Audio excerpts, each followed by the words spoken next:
मैं इस समय बागेश्वर धाम में हूं और हमारे साथ बागेश्वर सरकार पंडित धीरेन्द्र कृष्ण शास्त्री हैं। बहुत स्वागत है आपका।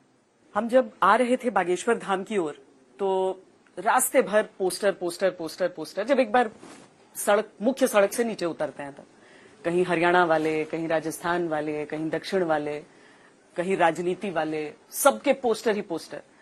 शास्त्री जी ये जरूर कहते हैं कि राजनीति से लेना देना नहीं है, लेकिन लगता है कि राजनीति को आपसे बहुत कुछ लेना देना रहता है। मुझे हर पार्टी का पोस्टर दिख गया है आते आते। देखो, बालाजी का स्थान है, बालाजी के धाम पर सबका स्वागत है। शंकर जी की बारात में देवता भी गए और भूत प्रीत भी जाते हैं, सब आते हैं। बागेश्वर धाम पर सब आते हैं। बागेश्वर महादेव, बागेश्वर बालाजी विराजमान है। जो आते हैं जिस भाव से आते हैं वैसा आशीर्वाद पाते हैं। सब सुख लहे तुम्हारी सरना, तब तो ये सिद्ध होगा कि सब कोई आपके यहाँ पर जो है। और देवता चित्त न धरी, हनुमत से ही सर्व सुख करई। सर्व सुख की ये जो चौपाई है तभी सिद्ध होगी जब सब भाव के आएंगे। यहाँ पर राजपीठ से भी आते, साधु महात्मा भी आते, निजी जीवन से संबंधित विषयों को लेकर के सबको। शास्त्री जी, पिछले कुछ समय में हमने देखा कि वो बहुत बड़ी संख्या में आपने घर वापसी कराई लोगों की। प्रश्न ये भी उठता है कि क्या सनातन में धर्म परिवर्तन की परंपरा है, और ये घर वापसी क्या है प्रयास आपके ओर से? पहली बात तो कोई सनातन के अलावा दूसरा धर्म ही नहीं, पंथ है।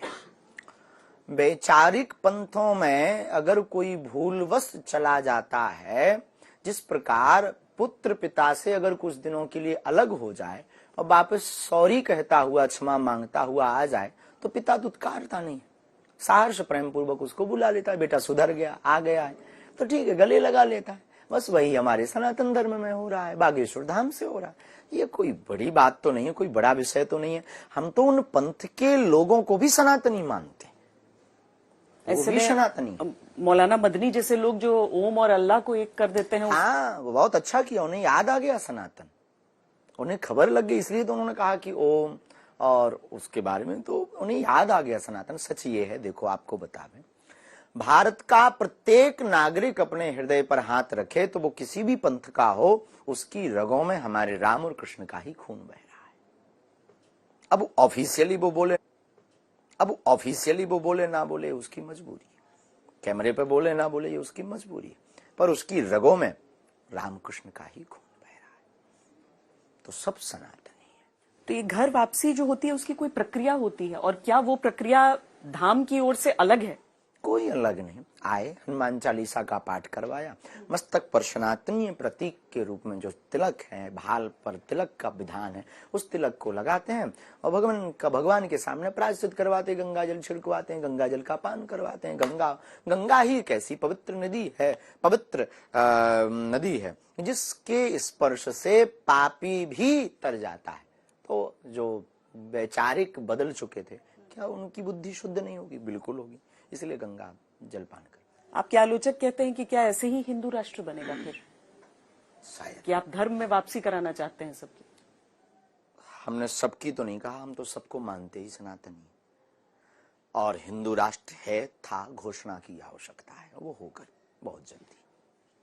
पर घर वापसी के साथ ही, क्योंकि आपने हमेशा कहा है कि धर्म आवश्यक है, जातियां नहीं होनी चाहिए, पर क्या जब वापस परिवर्तन होता है, जो घर वापसी आप आयोजन करते हैं, तो उसमें कोई जाति का भी अंश रहता है? कोई जाति का अंश नहीं, सब प्रकार के लोग होते हैं सभी में। हमारी यात्रा में जाति को महत्वता ही नहीं है। हिंदुत्व और सनातनी को, धर्म को महत्वता है और मानवता को महत्वता है।